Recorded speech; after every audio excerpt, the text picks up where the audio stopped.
जी part 2 start हो गया है। थोड़ा सा जी मैंने 2 मिनट की ब्रेक ली ऑनलाइन वालों, इनको जगाने के लिए। तो अगर आप लोगों ने साथ ही दूसरा पार्ट शुरू कर लिया और आपको थोड़ा लग रहा है, सुस्ती महसूस हो रही है, तो आप पॉज़ करके ज़रा जाएँ। रमज़ान में आप ये लेक्चर सुन रहे होंगे, इसलिए बस जाएँ और वापस आ जाएँ। किचन में अम्मी को काम कर रही हैं तो उनका हाथ बटा लें। पहले मैं कहने लगा सी जाएँ, पानी का घूँट पिएँ, तो चाय-शाय है वो देखें कोई बड़ी है तो ले आएँ और अगला लेक्चर शुरू करें। लेकिन साथ ही ख्याल आया नहीं ये लोग तो रमज़ान में पढ़ रहे हैं। ये जो घर बैठे हैं ना, साथ-साथ पढ़ रहे हैं, क्योंकि इनको पता है अगर हम ये दिन नहीं पढ़ेंगे और ईदों बाद जाएँगे तो फिर हम तबाह दे। जो सारे पठान इस वक्त केपी के जा चुके हैं, तबाह दे अगर पढ़ के नहीं आएँगे तो। पढ़ के आना, बता रहा हूँ। अच्छा जी, दूर-दूर वाले सारे चले गए हैं ना, तो वो दूर-दूर बैठ के पढ़ें सुकून से। सारा दिन क्या करना होता है रोज़े में? पढ़ाई करें, ठीक है। अच्छा जी, अब प्लानिंग तो हो गई, ठीक है। अब शुरू हो गई डेवलपमेंट, यानी अब हम वेबसाइट को प्रॉपरली बनाना शुरू कर देते हैं। तो सबसे पहला काम हम क्या करेंगे? www अपना लेंगे, डोमेन नेम अपना लेना पड़ता है। जिस नाम की आप वेबसाइट बना रहे हैं, उस नाम की कोई वेबसाइट पहले एग्जिस्ट ना करती हो, यूनिक आपके नाम की एक वेबसाइट हो, तो उसके लिए आपको कुछ पैसे पे करके डोमेन नेम खरीदना पड़ता है। मतलब अब डोमेन खरीद लिया तो मतलब थोड़ा सीरियस हो ही गए हो ना अब तो आप, हैं जी। पहले तो आप क्या कर रहे थे? फिजिबिलिटी बना रहे, करें या ना करें, फ़ायदा होगा, नुकसान होगा, ये हार्डवेयर चाहिए, ये सॉफ्टवेयर चाहिए, ये लोग दे रहे हैं, चलो इनसे ये मांग लेंगे, मंगवा लेंगे, इनसे ये करवा लेंगे। ये तो अब सारी प्लानिंग ही थी ना। लेकिन जैसे ही आपने पैसे खर्चे डोमेन, यहाँ पर जो है ना, वो आपने अपने बंदों को ही पैसे दिए होंगे जो बैठे होंगे काम कर रहे होंगे, ठीक है। उसके बाद यहाँ पर आपने जो डोमेन नेम रजिस्टर करवाया, तो अब नज़र भी आ रहा है आप सीरियस हो गए, आप वेबसाइट बनाने का सोच चुके हैं, ठान लिया आपने, ठीक है। तो ऑब्टेनिंग अ डोमेन नेम, फिर जब डोमेन नेम मिल गया तो आपने फिर ऑपरेटिंग सॉफ्टवेयर को डेवलप करना शुरू किया। ऑपरेटिंग सॉफ्टवेयर, ऑपरेटिंग सिस्टम और सर्वर सॉफ्टवेयर, मतलब ऑपरेटिंग सिस्टम, जैसे ऑपरेटिंग सॉफ्टवेयर क्या होता है? जैसे आप लैपटॉप लेते हैं तो विंडोज़ हैं, उसके बगैर आपका लैपटॉप नहीं चल सकता। जैसे आप फ़ोन लेते हैं तो उसके अंदर आईओएस है, एंड्रॉयड वालों का एंड्रॉयड है, इनके बगैर सॉफ्टवेयर उड़ जाता है, फ़ोन ख़राब हो जाता है, बंद हो जाता है ना, ठीक है। ऐसे ही जो बड़े बड़े सर्वर्स हैं, कोई भी मशीन है, ये फोटोकॉपियर वाले भाई के पास चले जाएं, ये दरवाज़ा खोलें, आगे बैठे हुए हैं, इनकी इतनी बड़ी मशीन है, उसमें भी एक सॉफ्टवेयर मौजूद है और उस सॉफ्टवेयर के बगैर उनकी मशीन नहीं चल सकती। वो सॉफ्टवेयर उनका ख़राब हो जाए, उनकी मशीन बंद है, ठीक है ना। और समझ आ रही है? तो कौन सा सॉफ्टवेयर डेवलप कर रहे हैं हम? जो ऑपरेट करेगा, ठीक है। ऑपरेटिंग सॉफ्टवेयर डेवलप करना शुरू कर दिया। मतलब हम थोड़ी, मैं थोड़ी बनाऊंगा, मैं जाहिर सी बात है प्रोफेशनल्स ला के बिठा दूंगा। साइंसदान, अब यहाँ पे मेरी वेबसाइट के साइंसदान कौन होंगे? ये साइंसदान कौन होंगे? मेरे सॉफ्टवेयर डेवलपर्स होंगे, मेरे साइंसदान, मेरे इंजीनियर्स, ठीक है। सॉफ्टवेयर इंजीनियर्स होंगे, बैठे होंगे, कोडिंग कर रहे होंगे। मैंने अपने मतलब के लिए ऑपरेटिंग सॉफ्टवेयर बनाने स्टार्ट कर दिए। फिर सॉफ्टवेयर बन गया वो जो ऑपरेटिंग सॉफ्टवेयर था। उसके बाद फिर एप्लीकेशन सॉफ्टवेयर होते हैं जो उसके ऊपर रन करती हैं एप्लीकेशंस, तो उनकी कोडिंग स्टार्ट कर दी। ये सब टेक्निकल काम है, ऐसे नाम है कि एक बार पढ़ लो, याद तो वो 4 ही रखने हैं, बाकी तो ये याद रखने की भी जरूरत नहीं है, बस इतना ज़हन में रह जाए, हाँ ऐसा कुछ देखा था वहां पे, बस। क्योंकि 4 ज़हन में वैसे ही बैठ चुके हैं, लेकिन ये भी याद हो जाते हैं, बदतमीज ऐसे हैं, याद हो ही जाते हैं, 2-3 बार पढ़े याद ही हो जाते हैं, ठीक है। तो क्या किया आपने? डोमेन नेम ही लिया, फिर ऑपरेटिंग सॉफ्टवेयर को डेवलप करना शुरू किया, फिर कोडिंग स्टार्ट की एप्लीकेशन सॉफ्टवेयर की, ठीक है। Developing code of applications develop करना शुरू कर दी, और उसके बाद जो एप्लीकेशंस डेवलप हो गई उनको सर्वर पे इंस्टॉल करना शुरू कर दिया। और फिर स्ट्रेस टेस्टिंग की। स्ट्रेस टेस्टिंग क्या, उसको कितनी टेंशन हो रही है, मतलब हमारी वेबसाइट कितनी टेंशन नजर आ रही है, ठीक है। ब्लड प्रेशर का आला लेके आए, वेबसाइट के उधर बाजू पे लगा के क्या होगा, स्ट्रेस टेस्टिंग कर रहे हैं, है ना। नहीं, स्ट्रेस टेस्टिंग है वेबसाइट कितना लोड बर्दाश्त कर सकती है। 28 अप्रैल को आई कैप की वेबसाइट पे जाकर कुछ भी देखना सुबह 9 बजे 8 बजे इंतहाई मुश्किल काम होगा, क्योंकि उस वक्त आई कैप की वेबसाइट जो है वो बहुत ज़्यादा स्ट्रेस में होगी, आपसे भी ज़्यादा स्ट्रेस में होगी तो क्रैश भी कर जाती हैं वेबसाइट्स, ठीक है। स्ट्रेस ज़्यादा पड़े तो, लोड ज़्यादा पड़े तो, ठीक है। तो स्ट्रेस टेस्टिंग की जा रही है कि कितना लोड बर्दाश्त कर सकती है, जो हमारी एक्सपेक्टेशन है उसके मुताबिक ये लोड बर्दाश्त कर सकती है या नहीं। अब ये क्या चल रहा है, ये इंफ्रास्ट्रक्चर डेवलप कर रहे हैं, एप्लीकेशन और इंफ्रास्ट्रक्चर, एप्लीकेशन भी बना रहे हैं और इंफ्रास्ट्रक्चर भी बना रहे हैं। क्या मतलब, दोबारा भाई इधर नहीं देखना, अब इधर नहीं देखना, ठीक है, अब वापस मेरी तरफ आ जाए। इंफ्रास्ट्रक्चर और एप्लीकेशन डेवलपमेंट में क्या किया आपने, सबसे पहले डोमेन नेम ले लिया, फिर आपने ऑपरेटिंग सॉफ्टवेयर डेवलप किए, फिर आपने कोडिंग की एप्लीकेशंस की, फिर जो एप्लीकेशंस बन गई उनको वेब सर्वर पे इंस्टॉल किया और फिर वेब सर्वर के ऊपर उसकी स्ट्रेस टेस्टिंग कर ली। ठीक है, तुम चाहतियाँ मार रहे हो उस्मान, शर्म नहीं आती तुम्हें, मना किया ना, मना किया ना, नहीं देखना उधर। ठीक है, अब अभी नहीं देखना, अभी इधर प्लानिंग फेज जो रिसर्च था उसमें क्या किया था आपने, डोमेन, ध्यान ना सुनी ना है जी भाई, ज़्यादा नींद का वक्त है, इस वक्त दोपहर हो गई है, इसलिए ज़रा मेरे साथ साथ चलेंगे प्लीज़। ठीक है जी, सबसे पहले फिजिबिलिटी स्टडी करेंगे, फिर हार्डवेयर सॉफ्टवेयर को डिफाइन करेंगे, फिर कौन कौन प्रोवाइड कर रहे हैं पता करेंगे, फिर सेलेक्ट कर लेंगे इस चीज़ से हमने लेना। ये जितने खर्चे होंगे, इस पर जितने खर्चे आएंगे, ये काम करने में जितने खर्चे आ गए वो एक्सपेंस आउट। अब शुरू होती है डेवलपमेंट, जिसमें मैं वो वाले पढ़ना ही नहीं चाह रहा, मेरा दिल ही नहीं कर रहा वो पढ़ूं, बस एक बार पढ़ लिया कि एप्लीकेशन इंफ्रास्ट्रक्चर डेवलपमेंट है, लेकिन मेरी जरूरत नहीं है उसको पढ़ने की, मुझे जरूरत है अगली वाली एक्टिविटीज को पढ़ने की। ठीक है, तो चाहतियां ना मारें, इधर मेरी तरफ देखें। सबसे पहले डोमेन नेम ऑब्टेन किया, फिर ऑपरेटिंग सॉफ्टवेयर डेवलप किया, फिर कोडिंग की, एप्लीकेशंस की, फिर जो एप्लीकेशन डेवलप होगी उनको वेब सर्वर पे इंस्टॉल किया और स्ट्रेस टेस्टिंग। अब देखो 2 बार पढ़ा और ये जहन में बैठ गया, कैसे बदतमीज है ये, जल्दी याद हो रहे हैं। ठीक है, अच्छा जी, उसके बाद अब ये तो सारा बैक एंड पे चल रहा था, डोमेन नेम लिया आपने, उसके ऊपर सॉफ्टवेयर की कोडिंग की, सॉफ्टवेयर बनाते हैं लोग, ठीक है, सॉफ्टवेयर ऑपरेटिंग सॉफ्टवेयर बनाया, फिर एप्लीकेशंस डेवलप की, फिर उनको वेब सर्वर पे इंस्टॉल किया, फिर स्ट्रेस टेस्टिंग की। इनमें से तो कोई चीज़ भी यूज़र को नज़र नहीं आनी। मैंने और आपने जब उस वेबसाइट को हिट करना है तो हमारे सामने तो स्क्रीन खुलनी है और उसकी फिजिकल अपीयरेंस आनी है।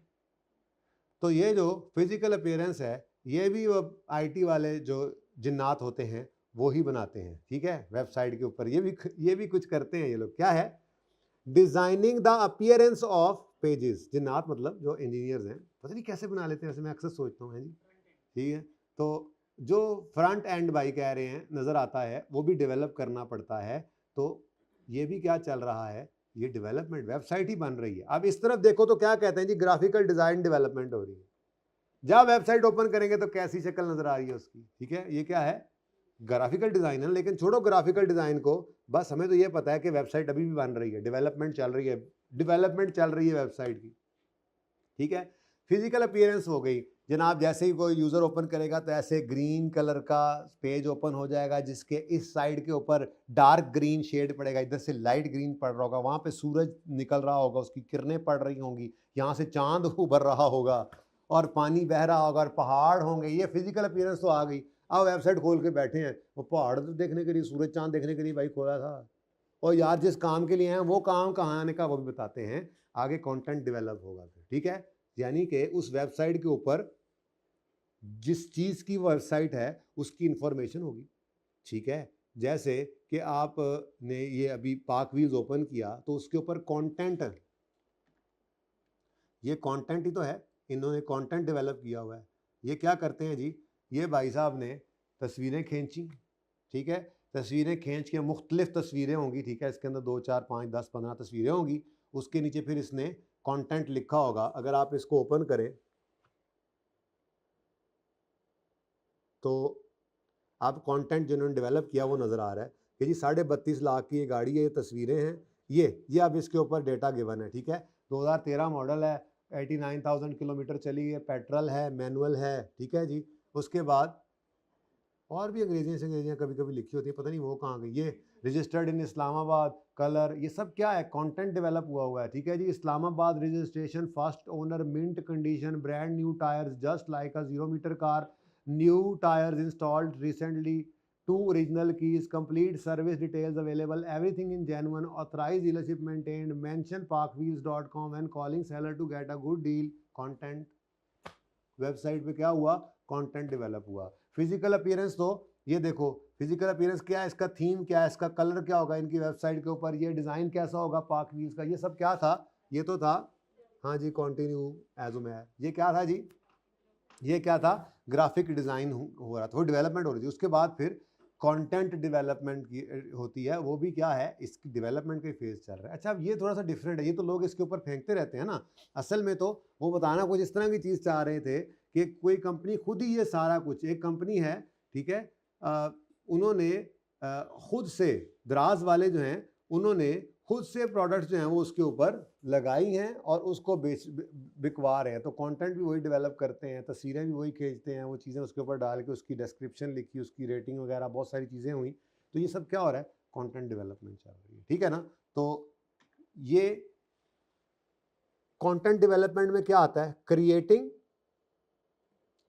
परचेजिंग, क्या मतलब आपने खुद लिख लिया या आपने किसी से लिखवा लिया, ये जो कंटेंट डेवलपमेंट चल रही होती है, यहाँ पे लोग जो लिखते हैं और वो ऑनलाइन यही खिदमात सरंजाम दे रहे होते हैं। तो आप अपनी वेबसाइट के लिए कंटेंट खुद क्रिएट करें या आप परचेज लें या प्रिपेयर लें और अपलोड कर लें।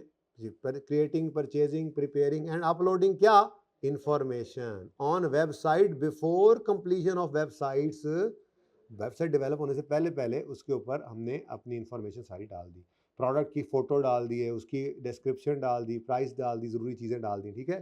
तो ये जनाब आपका क्या है, वेबसाइट का सारा मामला, ठीक है। तो वेबसाइट की डेवलपमेंट दो फेजेज़ में ही सोच कर चलते हैं, ठीक है, दो फेजेज़ में होगी। जो प्लानिंग फ़ेज़ है, ठीक है, जो प्लानिंग फ़ेज़ है उसमें आप क्या करेंगे, इधर नहीं देखना, उसमें आप क्या करेंगे जी, फिजिबिलिटी बनाएंगे, हार्डवेयर सॉफ्टवेयर स्पेसिफिकेशन को डिफाइन करेंगे, अल्टरनेटिव्स को एक्सप्लोर करेंगे और जो आपको अच्छा लगा उसको सिलेक्ट कर लें। फिर डेवलपमेंट शुरू करेंगे, तो सबसे पहला डोमेन नेम है आपका, वो लेंगे। फिर आप ऑपरेटिंग सॉफ्टवेयर को डेवलप करेंगे, एप्लीकेशंस को डेवलप करेंगे, जो एप्लीकेशन बनेंगी उनको वेब सर्वर पे इंस्टॉल करेंगे और स्ट्रेस टेस्टिंग करेंगे। उसके बाद फिर आप फिजिकल अपीयरेंस के ऊपर ग्राफिक डिज़ाइनिंग वगैरह पे काम करेंगे। उसके बाद फिर आप कंटेंट डेवलपमेंट पे काम करेंगे, क्रिएट करें, परचेज करें और जो भी करें फिर अपलोड करें बिफोर कंप्लीशन।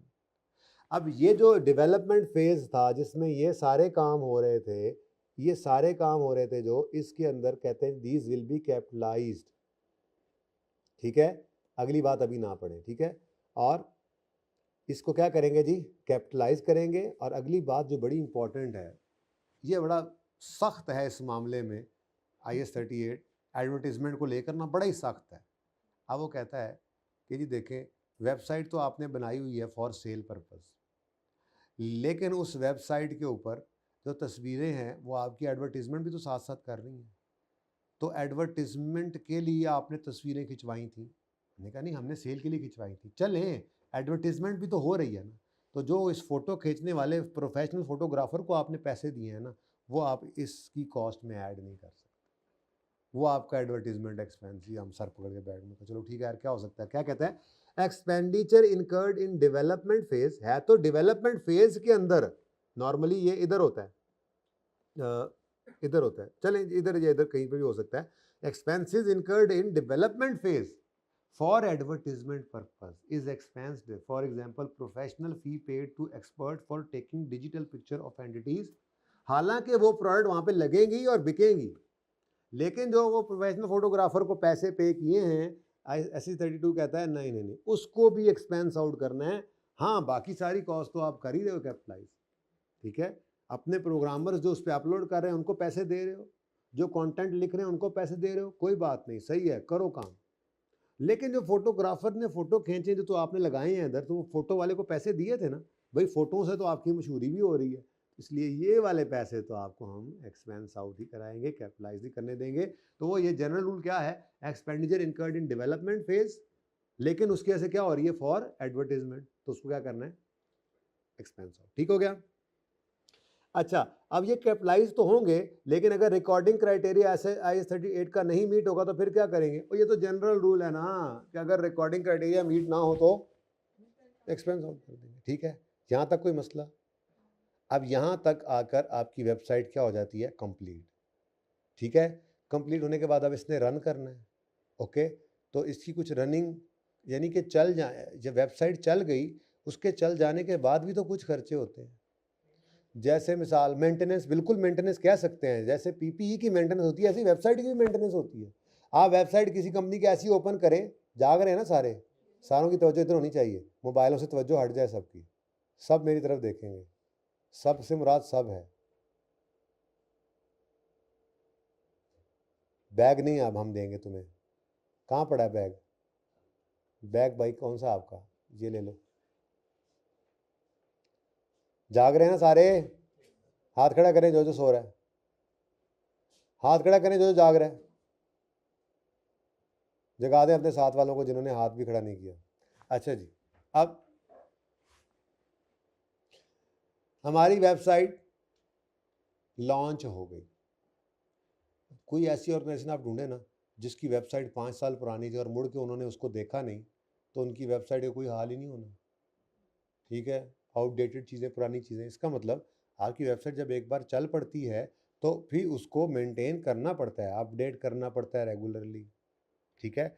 उसको चलाने के, मेंटेन करने के भी कुछ खर्चे होते हैं। बंदा आपने एक रखा हुआ है जो बस, एक दो बंदे रखे हुए हैं जो बस जिनका काम ही यही है, ठीक है। या मिसाल के तौर पे आपने वेब सर्वर ख़रीदा नहीं था, आपने वेब सर्वर किराए पे लिया, मतलब उससे होस्टिंग सर्विस के पैसे आप देते हैं, तो अब आप हर महीने जो है वो खर्चा कर रहे हैं, आप उसको पैसे दे रहे हैं, तो क्या करें, आप वेबसाइट की कॉस्ट में ऐड करते रहें? नहीं, एक्सपेंस करेंगे। इसका मतलब ऑपरेशंस जब चल रहे होंगे, इधर देखिए ये ऑपरेशन, ठीक है, मतलब अपडेट करना ग्राफिक्स को, नई फोटो लगा दिए, रिवाइज करना कंटेंट को, adding new functions features, registering website with search engines, कि जब भी कोई पाक ही लिखे तो पाक व्हील सबसे ऊपर आ जाए गूगल पे, जब कोई लिखे तो इसको कहते हैं रजिस्टर करना सर्च इंजन के साथ, ठीक है। बैकअप डाटा को बैकअप कर रहे हैं, रिव्यू कर रहे हैं सिक्योरिटी एक्सेस को, रिव्यू कर रहे हैं और एनालाइज कर रहे हैं यूजेज को। ये सब की नेचर ऐसी है कि यहाँ पर ऑपरेशनल चीज़ें लग रही हैं कि आप अपडेशन कर रहे हैं, आप रिवाइज कर रहे हैं, आप नए फंक्शंस ऐड कर रहे हैं। कौन से नए फंक्शंस ऐड करें तो सिर्फ एक्सपेंस नहीं होगा, वो भी बताता हूँ। आप वेबसाइट को रजिस्टर करवा रहे हैं, search, backup data, reviewing security, analysing usages, ये सब क्या है, ऑपरेशंस। तो भाई ऑपरेशंस तो सारे के सारे एक्सपेंस आउट ही होते हैं, ठीक है। अब क्वेश्चन ये पैदा होता है कि जैसे मिसाल के तौर पे बीच में एक आ गया था एडिंग न्यू फंक्शन, तो किसी ने ये सवाल कर दिया, पकड़ लिया मुझे यहाँ पे कि सर ये बात बताएं, ये जो न्यू फंक्शन ऐड हो रहा है ये तो सब्सिक्वेंट एक्सपेंडिचर है, तो ये तो कैपिटलाइज नहीं होना चाहिए। तो यहाँ पर SA32 ने कहा है तो ये बिल्कुल नामुमकिनात में से, नामुमकिनात तो नहीं खैर, लेकिन यूँ कहें ये तो बहुत ही रेयर है कि ऐसा हो कि सब्सिक्वेंटली कोई ऐसा खर्चा हो जिससे वेबसाइट की अपग्रेड हम समझें, जिससे फ़ायदा हो रहा हो, ये बहुत रेयर है। लेकिन अगर ऐसा हो जाए कि आप ये डेमोन्स्ट्रेट कर सकें कि ये ऐसा खर्चा है जो कि क्राइटेरिया मीट कर रहा है ऑफ कैपिटलाइजेशन, तो कर लेना ऐड, सब्सिक्वेंट एक्सपेंडिचर कैपिटलाइज कर लेना। फिर स्टैंडर्ड ने ये मिसाल क्या यहाँ पर दी हुई है कि मिसाल के तौर पे आपकी वेबसाइट पे ऑनलाइन सेल होती थी, पहले सिर्फ कैश ऑन डिलीवरी वाला ऑप्शन था, अब आपने वहाँ पर ऐड कर दिया है वीज़ा, डेबिट या क्रेडिट कार्ड से भी पेमेंट होना। तो आए एकदम से बहुत सारे लोग ऐसे तो जिनके पास कैश नहीं होता, वो इसको पसंद करते हैं कि वो कार्ड से पेमेंट कर दें। तो जैसे ही आपने ये ऐड किया, अब आपको नज़र आ रहा है कि नया फंक्शन ऐसा ऐड हुआ है जिससे आपके कस्टमर बढ़ने जा रहे हैं, तो ऐसा फंक्शन जो ऐड किया आपने उसको आप कैपिटलाइज कर सकते हैं, ठीक है। अब पढ़ें। ऑपरेशन कहता है जी, the operation stage begins once development of website has been completed and entity maintains and enhances the applications, ठीक है। तो उसके अंदर ये कुछ एक्टिविटीज हैं, उसके बारे में कहता है एक्सपेंस करो जब इनकर हो, अनलेस इट मीट्स क्राइटेरिया और capitalisation of subsequent expenditure, this will only occur in rare circumstances. इसकी एग्जांपल मैंने आपको क्या बता दी, एडिंग ऑनलाइन पेमेंट ऑप्शन, ठीक है, अपने पास लिख लें ताकि याद रहे आपको, ऑनलाइन पेमेंट ऑप्शन, ठीक है। तो जब आपने ऐड किया ये ऑप्शन तो आपको नजर आ रहा है फायदा होगा, ठीक है। अदर जी, सेलिंग एंड डिस्ट्रीब्यूशन एक्सपेंसेस हो, इनएफिशिएंसीज हो, ट्रेनिंग हो, ये हमेशा क्या करना है आपने। लेकिन इसमें एक छोटी सी बात है जो ध्यान में रखना, सेलिंग एडमिन एक्सपेंसेस और जनरल ओवरहेड जो होते हैं वो एक्सपेंस आउट ही होते हैं, लेकिन एक बात ये भी है, अगर कभी सवाल में वो यूं लिख देना पर्चे के अंदर कि सेलिंग एडमिन एक्सपेंसेस हैं और लिखा हो डायरेक्टली एट्रीब्यूटेबल हैं, तो फिर समझ जाना कि ये कैपिटलाइज होने वाले हैं, ठीक है। वरना नॉर्मली सेलिंग एडमिन कभी भी आप कैपिटलाइज नहीं करते। तो सेलिंग एडमिन एक्सपेंसेस हो, इनएफिशिएंसीज और इनिशियल ऑपरेटिंग लॉसेज हो और ट्रेनिंग ऑफ एम्प्लॉयज़ हो, ये कभी भी आपने कैपिटलाइज नहीं करना। हाँ, सेलिंग एडमिन के बारे में कहता है कि अगर वो डायरेक्टली एट्रीब्यूटेबल हो जाए तो कैपिटलाइज किए जा सकते हैं। Got it? सही है। और यार ये स्टार किसको लगाया हुआ है? कंटेंट डेवलपमेंट को। These will be expensed when purpose of creating website is solely application of infrastructure development हो, ग्राफिक डिजाइन हो, कंटेंट हो, ये सब के सब ही एक्सपेंस बन जाएंगे जब पहला पर्पस ही क्या हो गया, ऑनलाइन सेल नहीं। तो वो तो ये सारे खर्चे फिर भी हो रहे होंगे, लेकिन जब इस वेबसाइट का मकसद ही एडवर्टीजमेंट होगा, ये तो इधर फॉल कर जाएगी ये। तो जब ये वाला इधर फॉल कर जाएगी तो फिर ये सारे के सारे खर्चे क्या हो जाएंगे, एक्सपेंस आउट हो जाएंगे। सुकून मारे, ठीक है, सही है। चलें जी, ये अब मेरी तरफ से ख़त्म है। अब ज़रा एक बार इसको हम ज़रा ऐसे ज़बानी कलामी रिवाइज करते हैं, ठीक है। इधर आए सारे, पाँच आतियाँ मारते हैं यार। फिर उस्मान तुम्हारा मुंह उधर ही है यार। हाँ जी, वेबसाइट अगर तो परचेज करें कहीं से बनी बनाई तो सादा सी बात है। अगर मकसद जहन में रखना, अगर एडवर्टीजमेंट के लिए है तो एक्सपेंस आउट कर देना, और अगर आपने इस तरह से किसी इंटरनल यूज़ के लिए कहीं से बनवा कर ले लिए, बनी बनाई ले लिए, तो कैपिटलाइज। असल लड़ाई इस SH32 ने की ही किस पे है? इंटरनली जनरेटेड वेबसाइट पर। और उसमें दो तरह की वेबसाइट्स हैं, ठीक है। एक इंटरनल यूज़ के लिए, वो तो कैपिटलाइज करेंगे। दूसरा एक्सटर्नल यूज़ के लिए, और वो भी अगर आप फॉर सेलिंग ऑनलाइन सेल के लिए यूज़ कर रहे हैं तो वो भी क्या होगा, कैपिटलाइज। हाँ, सिर्फ एडवर्टीजमेंट वाली क्या होगी, एक्सपेंस आउट। लेकिन हम अब बात करते हैं उसकी जो इंटरनल यूज़ के लिए है या एक्सटर्नल यूज़ के लिए तो है, यूजर्स के लिए तो है, लेकिन for selling purpose, for sale है, फॉर ऑनलाइन सेल है, तो उसको हम उसके साथ क्या हशर करेंगे। तो वो भी उस तरह से रिसर्च एंड डेवलपमेंट है, बल्कि हम यूँ बोल देते हैं प्लानिंग एंड डेवलपमेंट, ज़रा ज़्यादा ईजी याद रहता है, ठीक है। तो प्लानिंग फेज़ में वेबसाइट बनाने का सोच रहे हैं इंटरनली, तो प्लानिंग फेज़ में क्या क्या काम करने हैं हम सबसे पहले फिजिबिलिटी बनाएंगे, हार्डवेयर सॉफ्टवेयर की स्पेसिफिकेशन डिफाइन करेंगे, हम देखेंगे कौन कौन एवेल्यूएट अल्टरनेटिव्स कौन कौन प्रोवाइड कर रहा है, और फिर सिलेक्ट कर लेंगे प्रेफर्ड ऑप्शन को, प्रेफरेंस को सिलेक्ट कर लेंगे। इस दौरान जो खर्चे हैं वो एक्सपेंस आउट। उसके बाद शुरू होती है डेवलपमेंट। अब उसमें मैं वो नहीं कहता कि इंफ्रास्ट्रक्चर डेवलपमेंट, फिर ग्राफिक, बस वो पॉइंट्स याद रखो। सबसे पहले क्या लिया था हमने, डोमेन नेम, फिर हमने ऑपरेटिंग सॉफ्टवेयर को डेवलप किया, फिर एप्लीकेशंस को डेवलप किया या कोडिंग की उनकी, फिर जो एप्लीकेशंस डेवलप हो गई उनको वेब सर्वर पे इंस्टॉल किया, फिर स्ट्रेस टेस्टिंग की। अब उसके बाद ये वेबसाइट चलने को तैयार है, अब तो अब उसका आपने ग्राफिक डिज़ाइनिंग वगैरह की, फिर उसके बाद कंटेंट क्रिएट किया, परचेज किया या क्रिएट किया, उसके बाद उसको इंस्टॉल किया वेबसाइट चलने से पहले। ये सारे खर्चे डेवलपमेंट के थे और वेबसाइट तैयार हो गई अब, तो ये जो खर्चे थे ये कैपिटलाइज करने हैं अगर क्राइटेरिया मीट हो रहा है। लेकिन अगर इस दौरान भी कोई ऐसा काम आपने किया है जिससे एडवर्टीजमेंट होती नजर आ रही हो, तो वो वाला अलग से अगर सवाल दे दे तो वो, और अगर अलग से ना दे तो फिर हमारी मजबूरी, हम क्या कर सकते हैं, ठीक है। फिर वेबसाइट चल पड़ी, उसके बाद ऑपरेशन ऑफ वेबसाइट के दौरान बहुत सारे काम आप करते हैं, जैसे मसलन आपने ग्राफिक्स को अपडेट किया, या ये भी मुझे भी याद नहीं, अभी मैंने पढ़ा तो थोड़ी बहुत चाती मार लेना, ग्राफिक्स को अपडेट किया, फिर रिव्यू कर लिया अपने इंफॉर्मेशन को, फिर सर्च इंजन के साथ आपने उसको रजिस्टर किया, फिर आपने यूजेज देखा कैसा यूजेज चल रहा है, फिर असल में 2 बार पढ़ लें तो फिर रट्टा पक्का होता है ना, पहली बार में आगे पीछे हो रहे हैं, ठीक है। आपने यूजेज देखा कि वो कितना यूजेज चल रहा है, और जी सिक्योरिटी को आपने रिव्यू किया कि इसकी सिक्योरिटी ठीक है या नहीं। तो इस दौरान जो खर्चे हो रहे हैं ये ऑपरेशन फेज के खर्चे हैं, इनको क्या करना है, एक्सपेंस आउट, ठीक है। लेकिन अगर ये जो फंक्शंस ऐड किए थे ये आपके इस नेचर के हैं कि ये क्राइटेरिया कैपिटलाइजेशन का मीट कर जाएं तो उसको आप कैपिटलाइज। इसके बाद अदर्स की बात थी कि सेलिंग एंड एडमिन एक्सपेंसेस हों, जनरल ओवरहेड्स हों, या इनएफिशिएंसीज हों, ऑपरेटिंग लॉसेस हो इनिशियल, या ट्रेनिंग ऑफ स्टाफ हो कि वेबसाइट पे कैसे जो है वो आपने काम करना है, ये सारे आपने एक्सपेंस आउट ही करने हैं। हाँ, अगर selling admin general overheads directly attributable हो जाए तो फिर उनको क्या कर देंगे, कैपिटलाइज। स्टूडेंट, तो आधी एक्सपेंस आउट कर देना और आधी कैपिटलाइज कर लेना, ठीक है। ऐसे नहीं होता आधी। हाँ, अगर ऐसे है तो फिर भाई आपको वैसे सवाल में डेटा दे देगा, ठीक है, ऐसा नहीं होगा वैसे, ठीक है ना। आधी 2 पेजेस, एक वेबसाइट है, 2 पेजेस आपने अपने लिए रखे हुए हैं। कमाल की वेबसाइट होगी वैसे, मुझे भी दिखाना है ऐसी वेबसाइट। अच्छा जी, बाकी बहुत होगी, अब अंग्रेजियाँ इसकी हैं, अभी पढ़ेंगे, अभी नहीं, ठीक है। अभी ज़रा तशरीफ़ लाइए पास पेपर्स पे।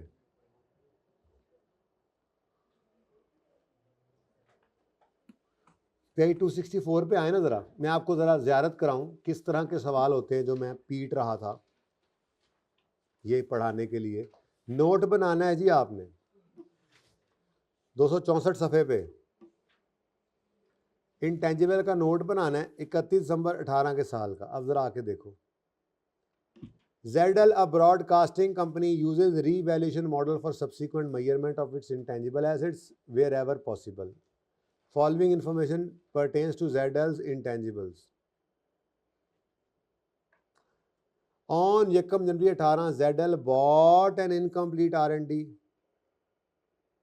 project from BTech at 90 million. Clear है, बहुत आसान काम चल रहा है, एक बार पढ़ लिया। अब देखो ना, अब ये सवाल कितने नंबर का है, 15 नंबर का, ऑटम 19 में आया था। अब चीज़ें थोड़ी थोड़ी करके पढ़ रहे थे, अब बड़े सवाल छोटी चीज़ों से ही बनते हैं। IS 16 का नोट आ गया पीपी का इस दफा FAR 1 में, तो उसमें नोट का क्या था, सारी तो वही छोटी छोटी एडजस्टमेंट थी जो वो बिल्कुल बेसिक्स में पढ़ते थे। मतलब चीज़ें हमेशा वहीं से चलती हैं ना, एडजस्टमेंट तो वही रहनी है इसमें, ठीक है। अच्छा जी, उसके बाद फर्दर रिसर्च है, एक्सपेंस आउट, डेवलपमेंट, ये करते हैं अभी बातें, ठीक है। आसान लग रहा है, रिकॉर्डिंग क्राइटेरिया इस दिन मीट हुआ और ब्ला ब्ला ब्ला, रिसीव हुई ऑफर वगैरह वगैरह, बहुत आसान, ठीक है। नेक्स्ट, ये जनाब अभी पढ़ रहे थे 31 दिसंबर 18 साल के आखिरी दिन ZL launched it's new website for online streaming of TV shows, movies and, हाँ जी, ओके। अब ये वेबसाइट है ऑनलाइन सेल के लिए, क्या ख्याल है, अपनी वेबसाइट लॉन्च किया और ऑनलाइन सेल के लिए, तो इसको कैपिटलाइज करना है, ओके। आगे कहते हैं website content is also used to advertise the and promote. अब ये काम भी होता है साथ, ठीक है। अगर अलग से इसकी कॉस्ट दे देगा तो उसको एक्सपेंस आउट करेंगे, नहीं देगा तो फिर लदी मर्जी, फिर जाने देंगे, ठीक है।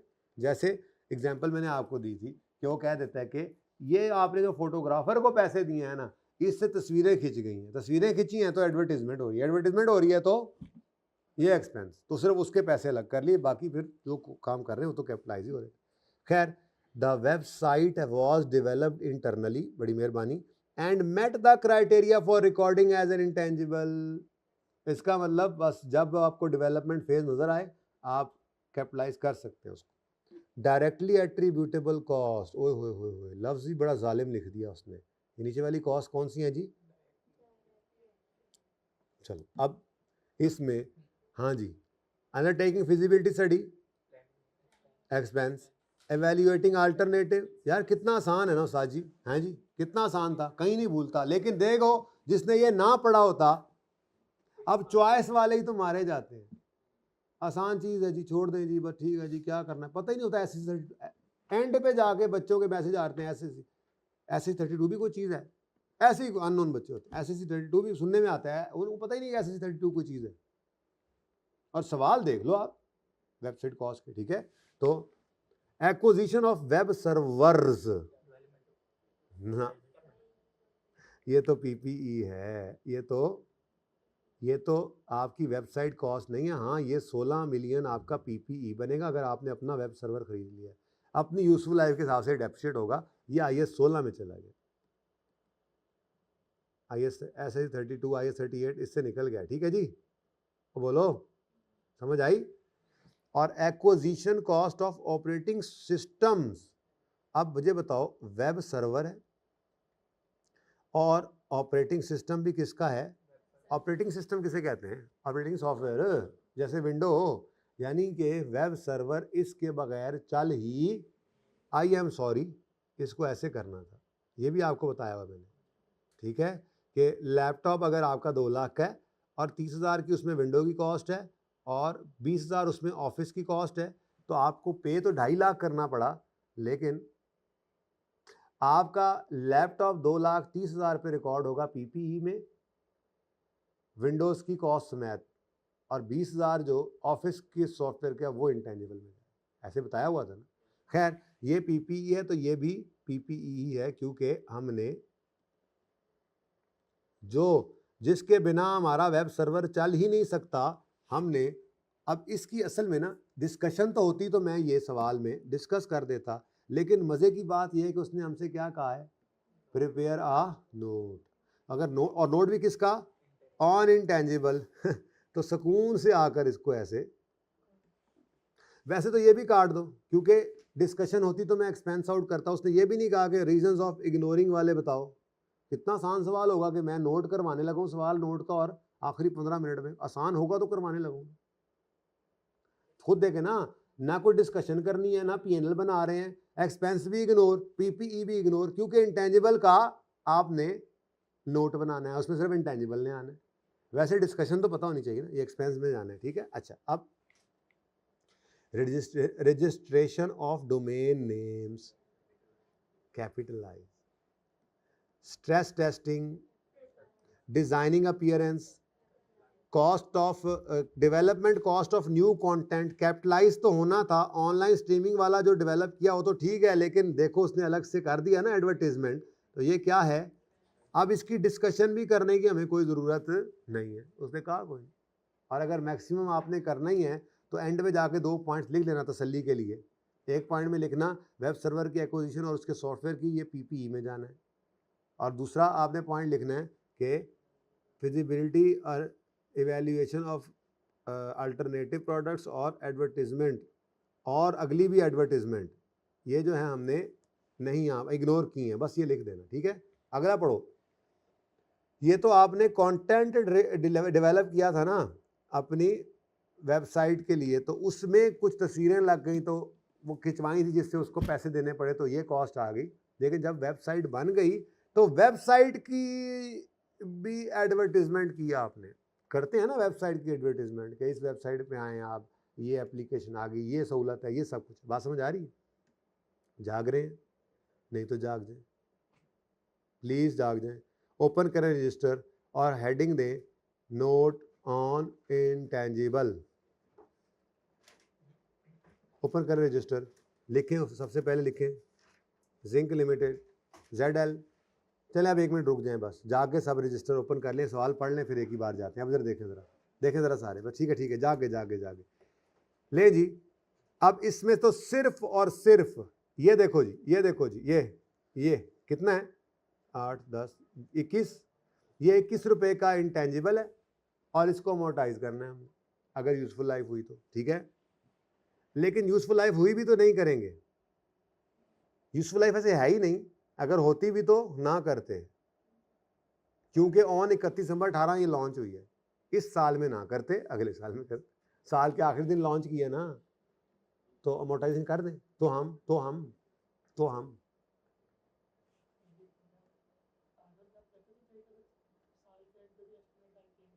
ये एस्टीमेट चेंज है, नहीं एस्टीमेट चेंज है,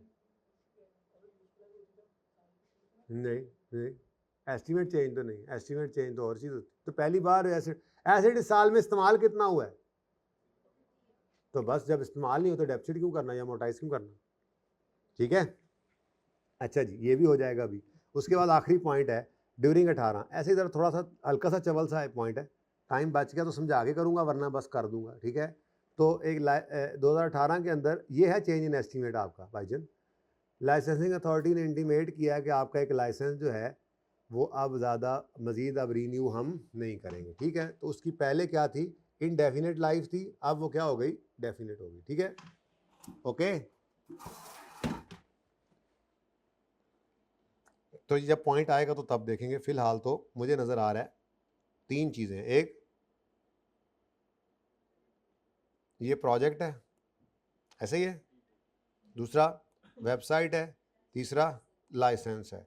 नोट बनाने लगे हैं जी। क्वेश्चन नंबर पास पेपर क्वेश्चन नंबर 9 है, पेज नंबर किताब का 260। हाँ तो 4 भी पहले बोल देना था ना जी। क्या नाम है? ZL। ZL लिख लिया अगर ब्रैकेट में उसने लिखा हुआ हो। Notes to the financial statement, जरा यहाँ पे लिख दूँ, for the year ended 31 December है, 30 जून है 2000। नोट का नंबर शंबर कोई बता दो। 6 इन टानगिबल्स।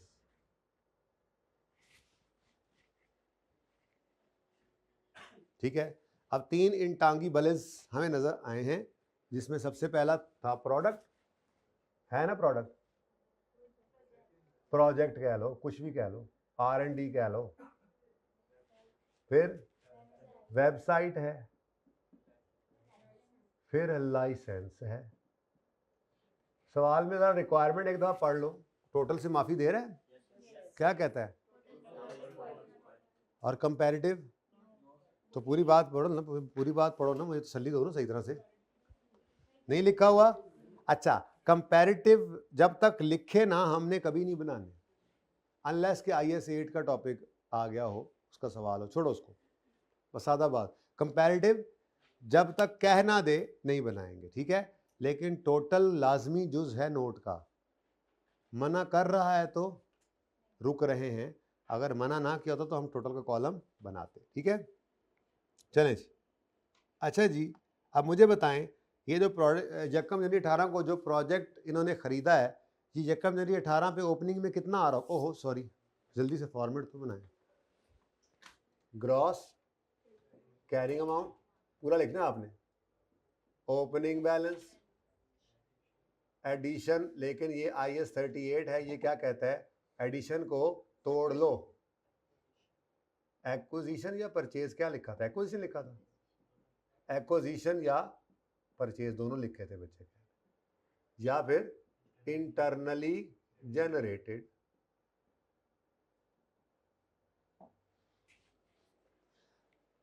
एडिशन के बाद डिस्पोजल और फिर क्लोजिंग। अब सवाल ये पैदा हो रहा है आपके दिमागों में, मुझे पता है कुछ का दिमाग उधर जा रहा है, किधर भला? पहली लाइन की तरफ नहीं जा रहा तो जाए ना जरा, मैंने बोल दिया तो अब तो जाए जी। पहली लाइन में क्या लिखा था उसने, रीवैल्यूएशन मॉडल यूज करते हैं जहां पॉसिबल हो, ऐसे ही है ना, कहीं पे पॉसिबल नजर आया? कहता है 31 दिसंबर 18 पे, यहां तक तो पढ़ लिया था ना, इकोनॉमिक बेनिफिट देगा, ये है वो है। 31 दिसंबर 18 पे ZL received an offer of 170 for its developed technology. कोई कमिटमेंट भी कर दे तब भी ना तो रेजिडुअल वैल्यू तो ले सकते हैं आप, लेकिन रीवैल्यू नहीं। रीवैल्यू सिर्फ तब कर सकते हैं जब एक्टिव मार्केट एग्जिस्ट करे। ये हो गया। वेबसाइट की बात करो तो वेबसाइट के बारे में कुछ नहीं कह रहा। लाइसेंस की बात करो तो देख लेना कहीं पे नहीं कह रहा, इस वजह से मैं जगह बचा रहा हूँ। बाकी आपने नहीं बचानी तो ना बचाएं, 2 लाइनें छोड़ के लिख लें, एंड पे देखोगे तो खाली रह जाएंगी दोनों लाइनें, ठीक है जी। उसके बाद एक्यूमुलेटेड अमोर्टाइजेशन स्लैश इम्पेयरमेंट भी कर सकते हैं अगर हो तो, अभी ना लिखे ना, होगी तो देख लेंगे, ठीक है। अच्छा, उसके बाद इसमें आएगा जी ओपनिंग, फिर amortisation expense for the year. मुझे लगता है डिस्पोजल भी कोई नहीं था, ये लाइन भी लिखने से बचा सकते थे आप, जरूरी नहीं है लाइन, डिस्पोजल नहीं है सवाल में, कंफर्म हो गया मत लिखो, कोई जरूरत नहीं है, तो ठीक है। और क्लोजिंग, और इन दोनों को नेट करेंगे तो बुक वैल्यू आ जाएगी। उसके बाद आप अगले तीनों बातें लिख लीजिएगा, ठीक है। अच्छा जी, अब इधर देखिए जी, प्रोजेक्ट का ओपनिंग बैलेंस जीरो है कि नहीं, क्योंकि हमने इनकम्प्लीट प्रोडक्ट खरीदी है। ये प्रोजेक्ट हमारा इनकम्प्लीट था जब खरीदा, और फिर इस साल के दौरान इस पे हमने काम शाम किया। अब अनलाइक, ये ना समझना कि टाइम कम है, अनलाइक IAL पास पेपर 6 था गालिब, या कौन सा था, पहले 7 था, जिसमें मैंने पहले एंट्रीज करवाई थी फिर नोट करवाया था, वो 7 था। उस तरह नहीं करेंगे, टाइम ज़ाया हुआ था, डबल टाइम लगा था, सिखा रहा था। आज जो कहेगा वो करेंगे, अब बड़े हो गए, अब तो अब हमारे पाँव जम चुके हैं इस टॉपिक में, अब हम काफ़ी हद तक कह सकते हैं पासिंग मार्क्स हमें मिल जाते हैं इसमें, ठीक है। तो जो कहेगा वो करेंगे। अब उसने नोट मांगा है तो मैं क्यों एंट्रीज करूं, ठीक है। अब सिर्फ इसको ज़बानी आकर देखो, ख़रीदा था इन्होंने 1 जनवरी पे, तो ये तो आपने फारिग करा दिया, ठीक है।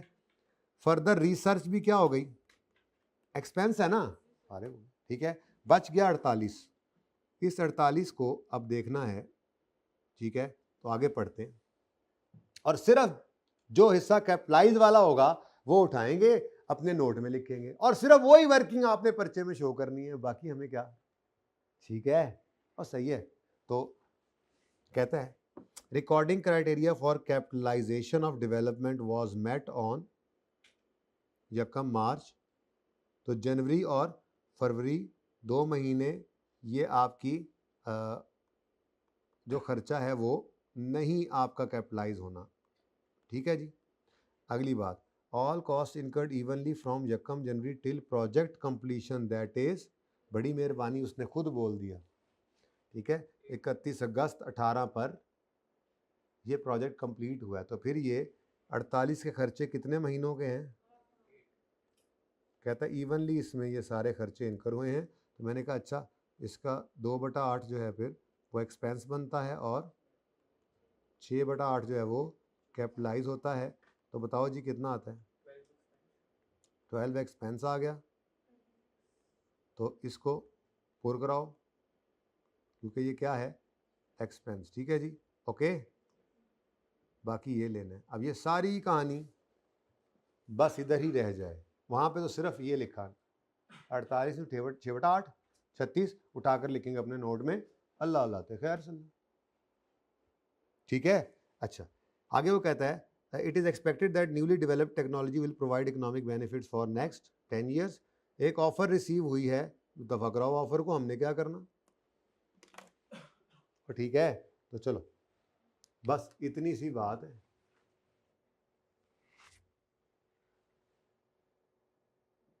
तो वर्किंग्स में आपकी पहली वर्किंग है 48 इंटू 6/8 इज इक्वल टू 36।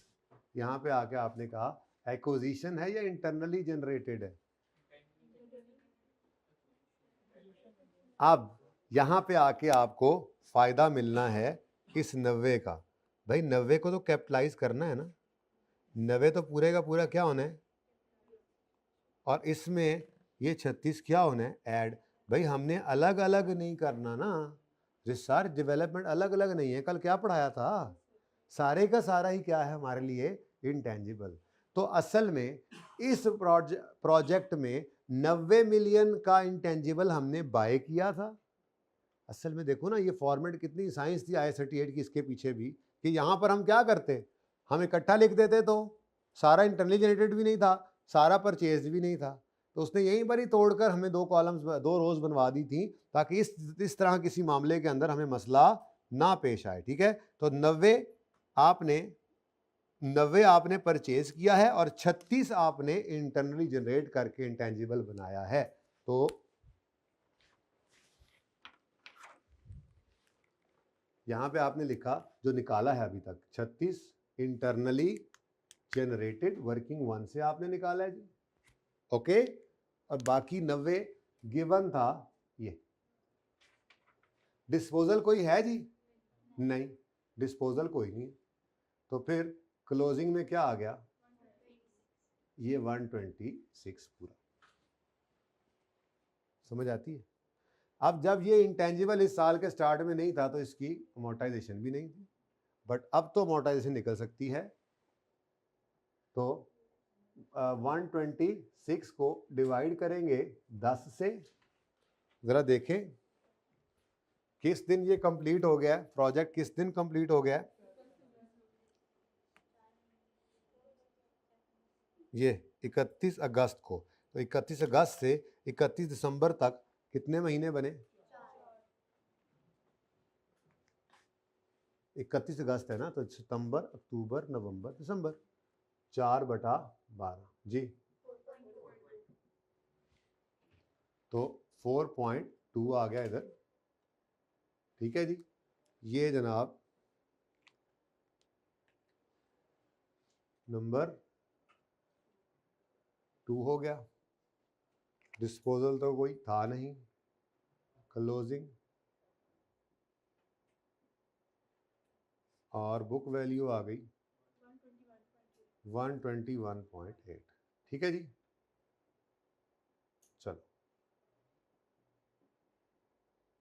अब नीचे वो बातें लिख लोगे कि हमने कौन सा मॉडल यूज़ किया है, मजबूरी थी, मेथड कौन सा यूज़ किया है और लाइफ है वहाँ पे लिख लेना, ठीक है। इतनी सी बात होती है। वेबसाइट सारी अंग्रेजियां गई बाढ़ में, पढ़ लिया सारा हमने। इतनी मेहनत आज सारा लेक्चर इसलिए नहीं की कि यहाँ पे आप टेंशन लें, यहाँ पे तो हम बस मेंशन करेंगे, टेंशन नहीं लेंगे, मेंशन करेंगे। 2 + 3 + 5 + 11 = 21 is the internally generated acquisition, नहीं है ये, इंटरनली जनरेट किया हमने, ठीक है। तो 0 की वेबसाइट पड़ी थी और इतना आसान कहाँ, इतना आसान कि आपको क्या बताऊं। ओपनिंग में वेबसाइट कोई नहीं थी, ठीक है जी, एक्विजिशन कोई नहीं की हमने, इंटरनली जनरेट किया।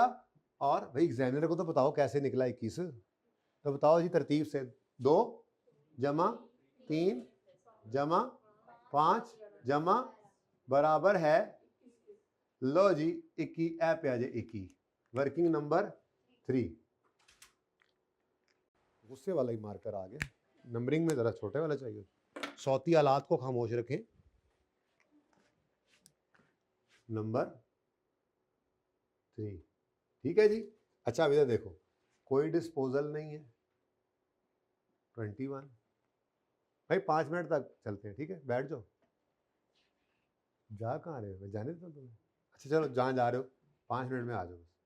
0 अमोर्टाइजेशन भी कोई नहीं है क्योंकि 31 दिसंबर पे था ये, तो कुछ भी नहीं आया, 0 ही रहा।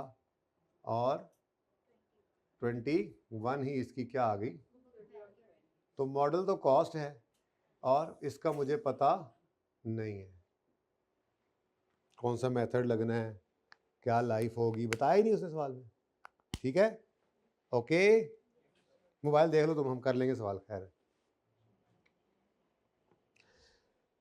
अच्छा जी, बड़ी ही इंटरेस्टिंग एडजस्टमेंट है, समझ शायद ना आए पहली बार में, लेकिन अब चूंकि टोटल रह गए हैं 10-12 मिनट नमाज में, तो 2 से 4 मिनट में मैंने इसको लपेट के बस कर देनी है और फिर होमवर्क के क्वेश्चंस लिखवा देने आपको। आप ट्राई करेंगे, कल इसी को मैं कह दूंगा, उन्हें पिक्चर देंगे, मैं फिर बात कर लूँगा। अव्वल तो आ जाएगी समझ, नहीं आती तो माफ़ी दे देना, सुबह आते साथ कर लेंगे, time is the constraint, okay. असल में ना जी 18 में वो कह रहा है एक लाइसेंस जो है उसके बारे में कहा गया है कि अब मजीद रीन्यू नहीं होगा, नॉट बी फर्दर रीन्यूड।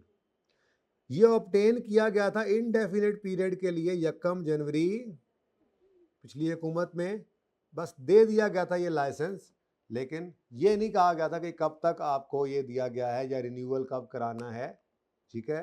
या रिन्यूअल होता भी था तो ये नहीं कहा गया था कि कब तक रिन्यू नहीं किया जाएगा। मतलब पढ़ो ना, 1 जनवरी पे 150 मिलियन लेकर हुकूमत ने एक लाइसेंस दिया था ब्रॉडकास्टिंग का, और वो सब्जेक्ट टू रिन्यूअल फी था सिर्फ 0.3 मिलियन हर 5 साल बाद।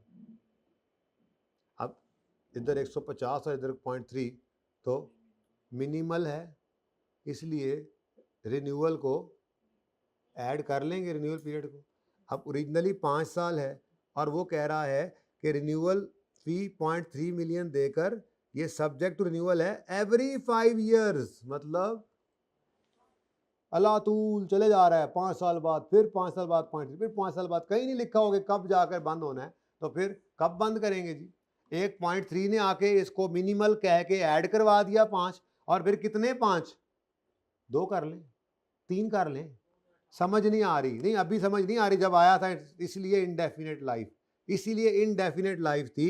तो स्टार्ट के अंदर ये इंटेंजिबल पड़ा तो होगा 150 मिलियन पर, 150 मिलियन का ये इंटेंजिबल लाइसेंस तो पड़ा है, लेकिन इधर कुछ भी नहीं पड़ा होगा। समझ आती है क्यों? क्योंकि ये 18 के साल में कुछ हुआ है ना, इससे पहले तक तो, अब मैं टाइमलाइन बनाता हूं, टेंशन न ले, मैं जरा डराया ज्यादा है ना इसलिए, ताकि समझ आसानी से आ जाए।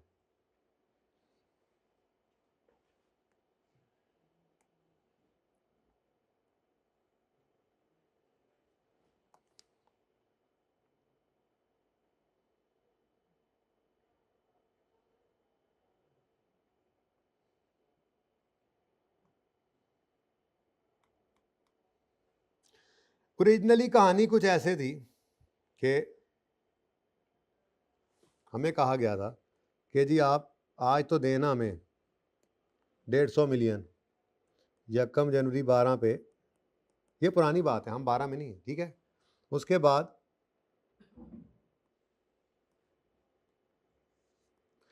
12, 13, 14, 15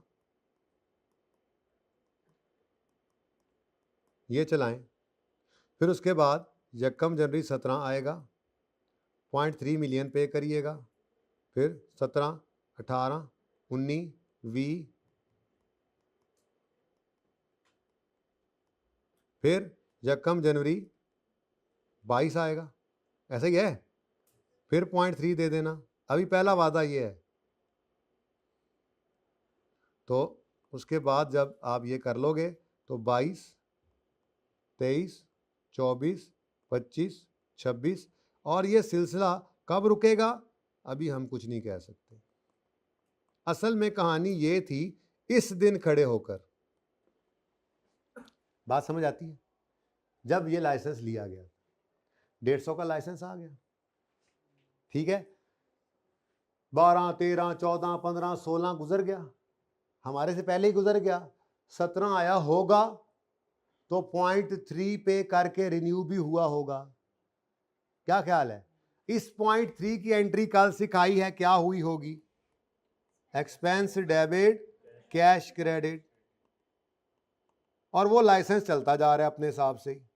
लेकिन सुबह सुबह एक खबर नशर हुई किसी और चैनल पे कि हमारे चैनल का जो लाइसेंस है वो मजीद रिन्यू नहीं होगा, और ये किस दिन खबर आई है, तो यहां से ऑनवर्ड्स अब ये मजीद कितने अरसे के लिए हमें अवेलेबल है। अब ये ना कहना 5 साल इस दिन से लाइफ होगी, 17 को रिन्यू हो चुका था, अब ये गुजर चुका था, और 18 के दौरान पता लग गया कि अब लाइफ इसकी डेफिनेट हो गई है कि अब ये दोबारा रिन्यू, भाई पिछला रिन्यूअल तो 17 में होगा ना, 18 में आकर उन्होंने कहा है कि रिन्यूअल मजीद नहीं होगा। पढ़ो पढ़ो पढ़ो पढ़ो। During 18, licensing authority intimated that broadcasting license of one of ZL's channel will not be further renewed. कब बताया, 18 में। ZL obtained this license for indefinite period on Yekam January 12 by paying 150 million subject to renewal fee of 0.5 every 5 years. Up to last year, the license was expected to contribute ZL's cash inflows for indefinite period. बताया हुआ है, इसके बगैर ही मैंने तो आपको कह दिया। तो पिछले साल तक फायदा इंडेफिनेट पीरियड तक ही लग रहा था कि होगा, तो मामला क्या है, फिर 5 साल यकम जनवरी 12 के बाद गुजरे होंगे तो यहाँ रिन्यूअल हो गया होगा। अब इस रिन्यूअल को गुजरे हुए 1 साल हो गया था, और हमारी नियत थी इधर फिर करवाएंगे, उन्होंने कहा कोई चक्कर नहीं, चलो निकलो भागो। इसका मतलब अब ये 150 मिलियन, अभी तक जो 150 है, क्यों अभी तक 150 है, क्योंकि अमोर्टाइज नहीं हुआ, और कहीं इंपेयरमेंट का जिक्र भी नहीं है कि मैं कहूँ कभी इंपेयरमेंट हो गई होगी, वो तो कह रहा है बेनिफिट ही आ रहा है पिछले साल तक भी। तो ये 150 का 150 ही पड़ा था, लेकिन इस साल पता चल गया 18 में, तो अब ये कितना अरसा हमारे पास रहेगा, तो अब इसकी लाइफ इनडेफिनेट से क्या हो गई, डेफिनेट। तो फिर और अगली बात ये भी अब कोई नहीं होना, ठीक है। तो बस ये 4 साल पे क्या कर लेंगे, अब हम अमोर्टाइज कर लेंगे। तो 150 बटा 4 बताओ कितना आता है, 150 divided by 4 is equal to 37.5, ये आ गया इधर, ठीक है जी। लेकिन एक छोटा सा मसला है अगली लाइन के अंदर। अगली लाइन में उसने क्या कह दिया, on 31 December 18 recoverable amount was assessed as 105। तो रिकवरेबल अमाउंट सवाल में दे दे, बचपन से आपको सिखाया जाता है, तो इंपेयरमेंट टेस्ट से एसेट को गुजार लेना चाहिए, ठीक है। अब इंपेयरमेंट टेस्ट में कौन सी दो चीजें हम कंपेयर करते हैं जी, बुक वैल्यू और, तो बुक वैल्यू क्या है एसेट की बिफोर इंपेयरमेंट, बुक वैल्यू क्या है, बुक वैल्यू क्या है 150 माइनस,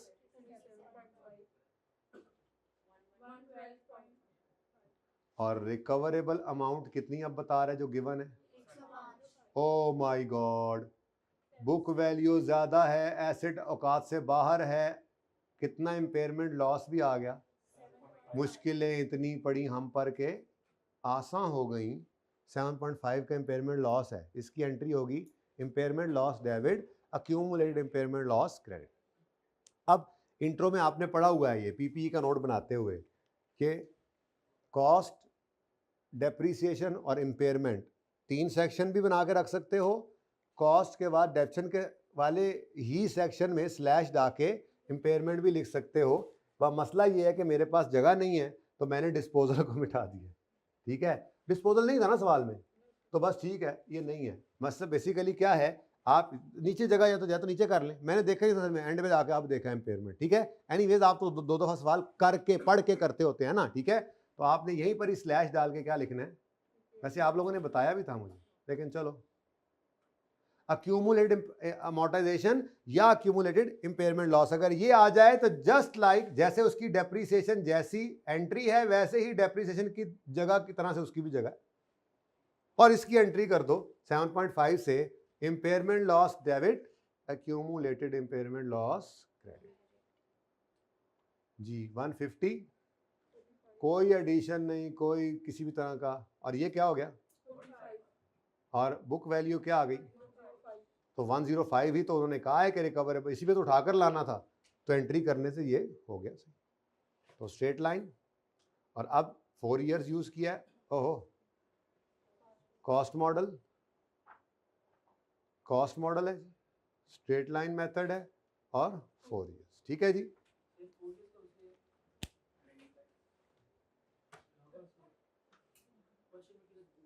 क्वेश्चन में तो हर 5 साल बाद, शुक्र है तुम अभी भी जागे हो, हर 5 साल बाद रिन्यूअल होता था। 17 को आखिरी रिन्यूअल हुआ था 5 साल के लिए, 18 में कहा अब मजीद रिन्यूअल नहीं होगा, मतलब अब मजीद 4 साल इस लाइसेंस को इस्तेमाल कर सकते हैं, यहां से आया था, ठीक है। अच्छा जी, अब होमवर्क में लिखें क्वेश्चन नंबर 16, जो भी रिक्वायरमेंट होगी आप खुद देखेंगे। क्वेश्चन नंबर 16 चेक करें, ओए होए होए होए, होमवर्क वेबसाइट कॉस्ट का पढ़ना कमाल कर गया। 16 के बाद